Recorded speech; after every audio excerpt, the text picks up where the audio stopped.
What's going on, EDC people? Our journey now is to sharpen the hot wire. Now, it looks like it's about to rain, so this may be a multi-part sharpening, but we'll at least get started by working off of our Shapton 325. I was considering trying the Norton Crystalline for the first time. I've never used it before. It was one of the ones I got in that sale, but I figure I'm gonna go with what I know for this particular instance. Okay, so if you saw part one, you know that this blade is dull. I mean, I don't necessarily want to run my fingers down it, but yeah, I mean, look, my fingers can turn white. Okay, so I'm just gonna get started, and this part two is just the sharpening. So if you're not too interested in it, you don't have to watch.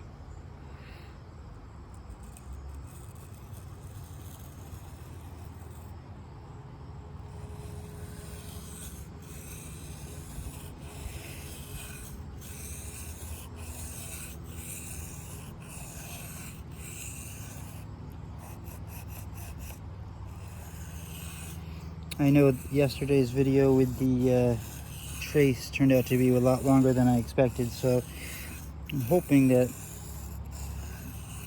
this one is not nearly as long, and by abusing it the way I did, we get the desired effect pretty quickly. And wouldn't you know it, I did not bring out a paper towel again.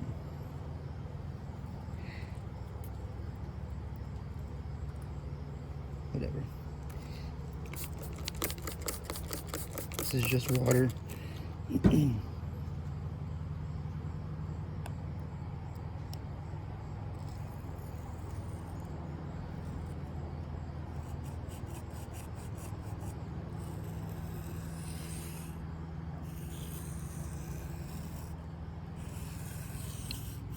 It's very hard to set up an angle to show people how to sharpen. I'm not sure.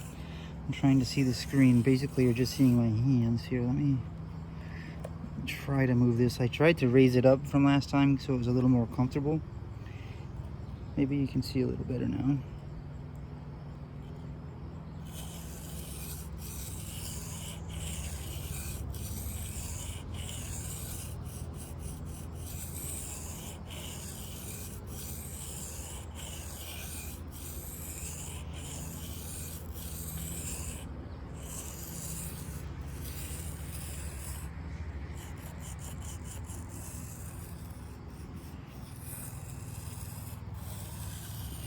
Now, being 5CR, it really shouldn't take too much effort to get a burr. I'm starting to feel a micro burr all the way down almost, actually. I'm gonna go just a little longer.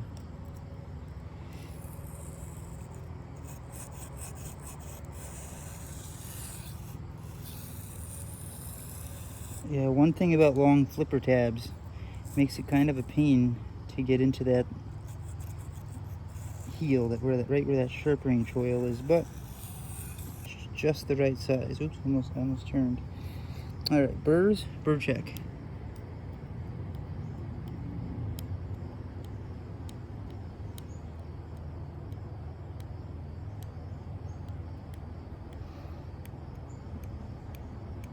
I'm gonna do the tip a little bit longer.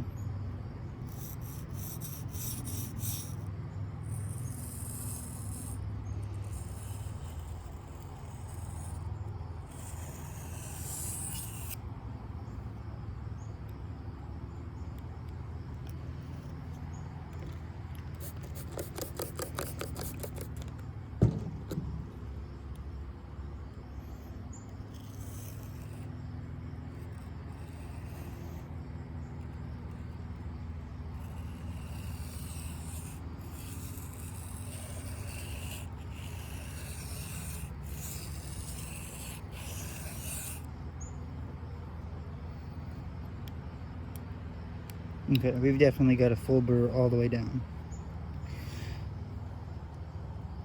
I don't know if you can actually see it. In fact, you might be able to. Do you see that reflection at the very, the apex there? That is where the burr is a lot bigger. and dirtier. But there is one, even though you can't really see it.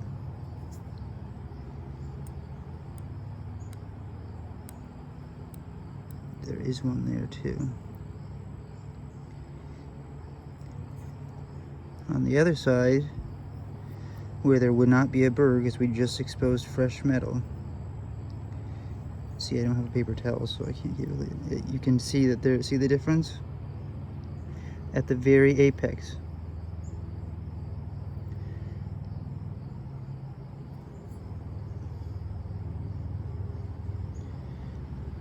I am gonna go just 1 or 2 more passes on that side though. I'm just not too thrilled about the tip.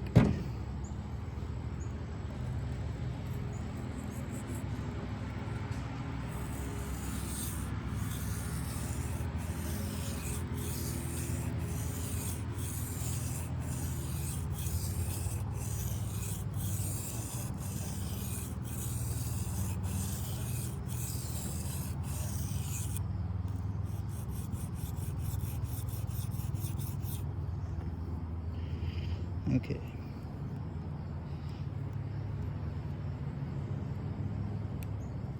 Yeah, there's certainly a burr all the way down now. I'll see if I can show you again.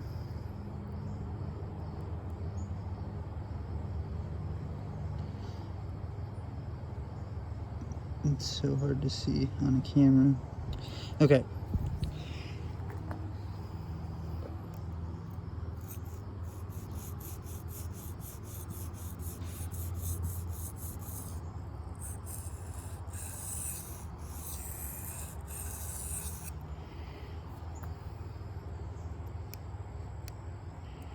Okay, now I'm satisfied with that, but not the heel. I thought I felt one there before.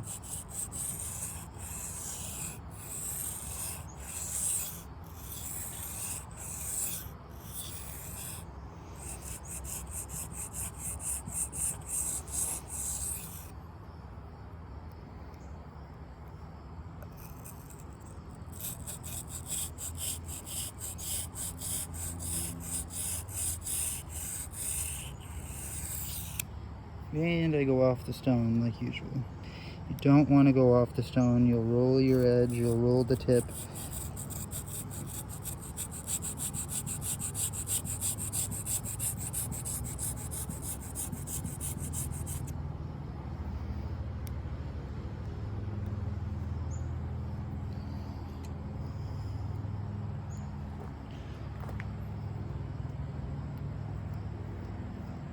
Okay. Satisfied enough to switch sides and get that burr off and change it to the other side. Because my stone isn't exactly cleaned off from the other day, it's more used on this side. I'm going to continue to use it on this side. I just got to move it a little bit, unfortunately. Okay.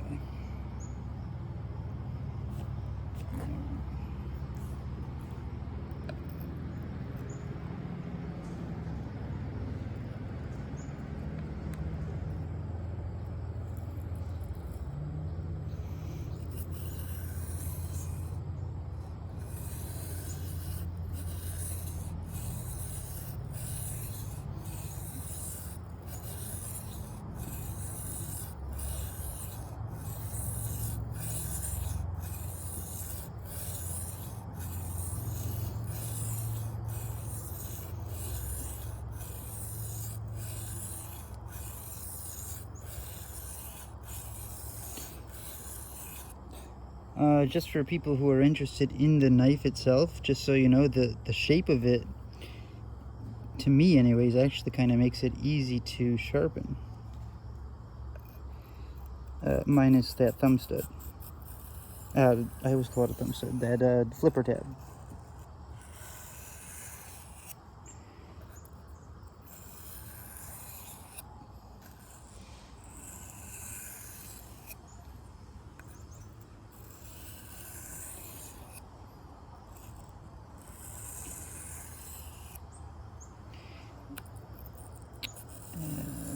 Let's see here. 9 minutes in, or about 10 minutes in. Okay. I'm gonna make this. I'm gonna cut this into a few different clips for just because, like I said, my daughter's going to be leaving soon and it might rain. So one reason or the other, this might end and restart again later. However, I am going to take Jared's suggestion again, but more this time, and I'm going to stay right on this stone until I get a halfway decent edge.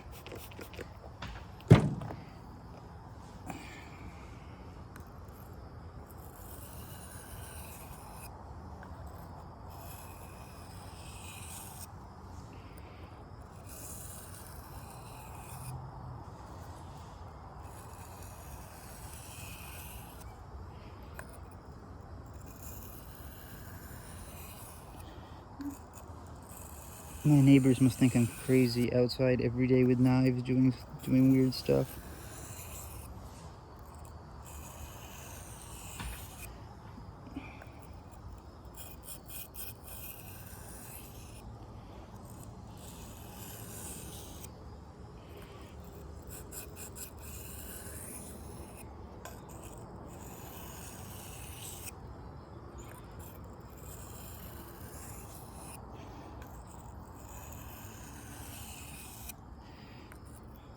Trying to use as little pressure as possible, even though that is one of my biggest faults. I always find myself bearing down, after I get started. I know I'm not supposed to, but I'll be halfway through, doing my passes and realize that I'm bearing way down on the stone, and that's a big problem of mine. Okay. So it's going along.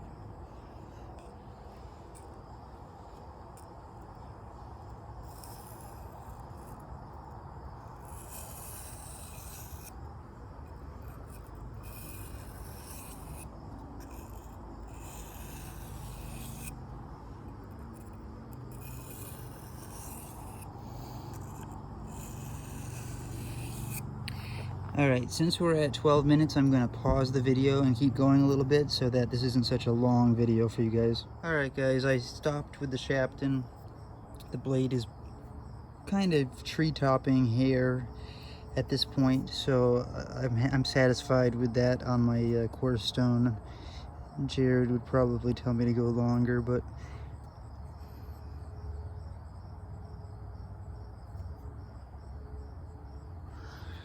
now I'm gonna go on to this hard Washita stone.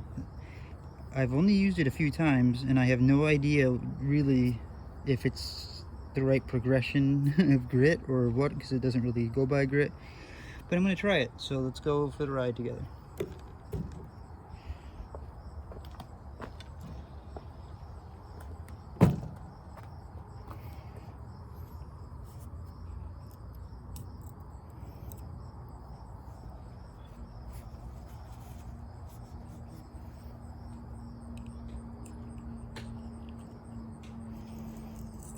Here we go.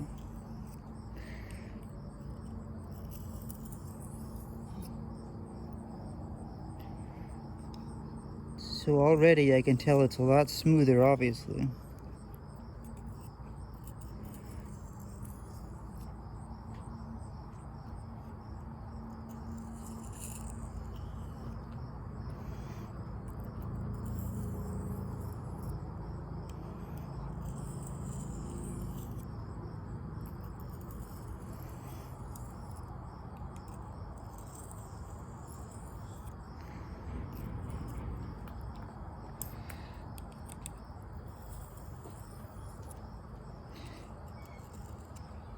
It seems a little gritty on there. I already cleaned the blade though.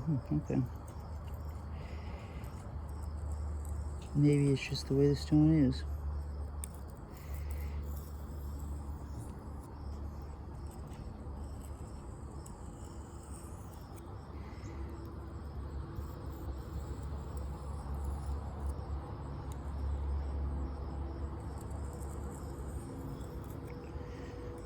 Actually, I think it's the sound of the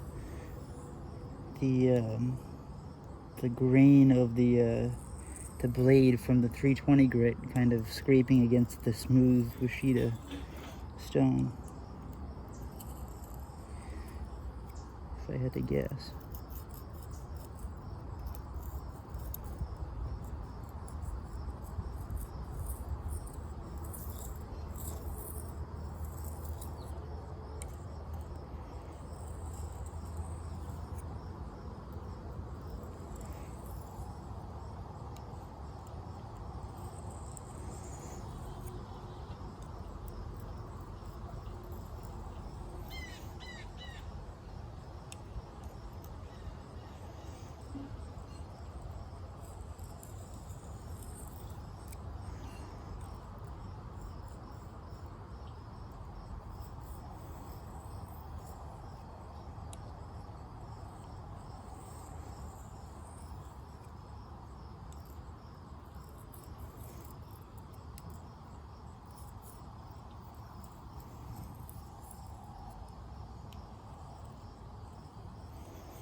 Let's see how it is now. It's only been 4 minutes, but let's just check. First I'll show it to you. See, I do seem to mess up that area quite a bit. I make that too wide. But anyways, you can kind of see the new pattern starting. I have to kind of get back here a little further.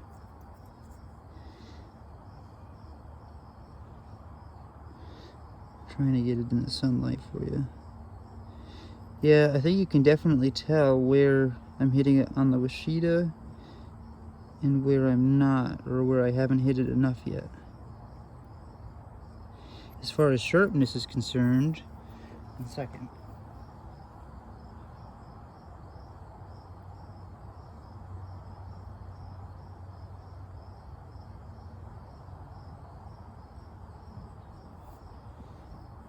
Not to my standard yet. This is the mixture of Dawn and water and I believe mineral oil, if I remember right. Pretty sure I took that formula from either Rough Rooster or Jeff Jewell, I can't remember. But it works. And it doesn't get your stone all clogged with oil again. Although I will say this, for some reason, Smith's honing oil, at least the old stuff, when I'm on an oil stone and I use that Smith's honing oil, that the old can I have, I get the best edges that I can possibly get. So, you know, I don't know. Just trying to figure things out here. Maybe it's that oil is the better choice, but it's just less of a hassle to use this stuff. That's probably what it is.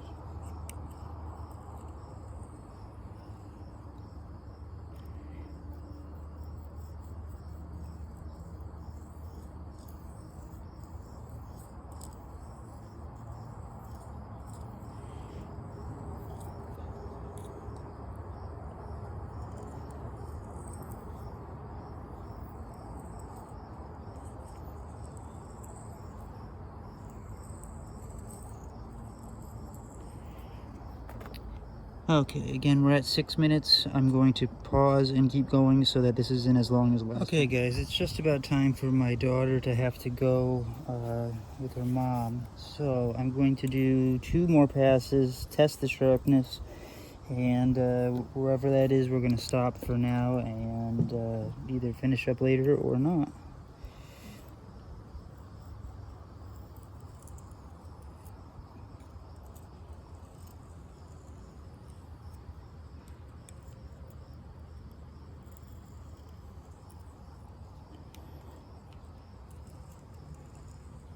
Okay, here we go.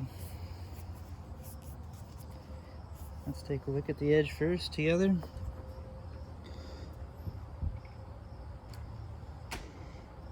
Wow, I definitely widened it a little bit, but it is polishing up pretty nice.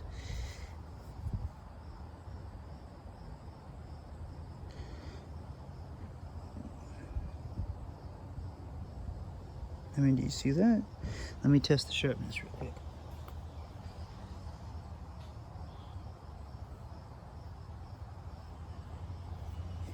Yeah, it is definitely hair shaving sharp right now, so we'll come back and finish it up after. I have to get off for now to go be with my daughter, and I will see you guys after that. This is the Kershaw Hotwire. It's basically back to as sharp as it was. It's probably sharper than it was when we got it, so we'll see you soon. Well, guys, that about wraps it up. I went from the Shapton 325 to the hard Washita. As you saw, I never went back and showed you the ending, but I did continue. I then stropped. It's, you know, it's not picture perfect looking, but that's just how it looks. Let me go against something so maybe I can get a better focus here.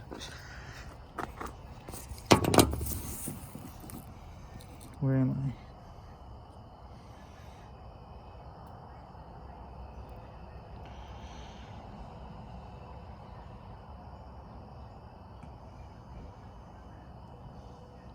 That might be a little bit of compound.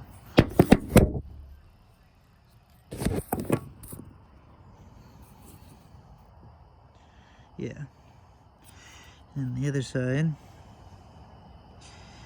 right there is the area where I went too wide, and I always do that on that one side, it seems. But you know, yeah, it's really hard to show you this. The bevel's actually kind of mirror-ish. It's sharper than it was when it came out of the box. It's more constructed now than when it came out of the box, meaning the Loctite on the pivot screws. The answer is simple. Knives are cool. Here's the action on it at this point after all that batoning and everything. By the way, on the Loctite, I waited 20 minutes before I even started using it. I know it says a day, but it also says 20 minutes until it sets. So I took that as good enough, and knowing, you know, I actually looked at where the pivot screws, where they were lined up on each side, and on the display side, it was exactly this way, and same thing with this side. They were both the exact same way. So the pivot, the Loctite's working. The action's fine now. It's sharper than it was. So it goes to the collection. It's a nice looking knife. It's great for EDC. It's, you know, that's where it ends though, for me, is very simple EDC. As for the automatic, or not automatic, but assist, I would rather it not have it, like most people. But out of all the Kershaws I've put my hands on so far, this is the least bothersome one. But yeah, to put it into perspective, size-wise, I can't. This is my hand, I guess. This is what I have to show you right now. You know, you don't know the size of the stones. So I believe it's a 6-inch stone though. But anyways, I'm very impressed with this stone. I'm not sure. I know that Arkansas stones are done in density, you know, because of Novaculate and all that, as opposed to the JIS standard, or, you know, Japanese International, I believe, standard, where they actually give a grit number, along with some American companies. But anyways, the bottom line is it's hard to know where this sits in that spectrum, because it even depends on on your pressure. If I noticed if I used hard pressure, it would cut the metal fast and it would do well, but it wasn't like fine. If in the less pressure I used, it just got finer and finer and finer. And that's it. That was more about the stone than the knife, but those are my thoughts on both. Have a good night.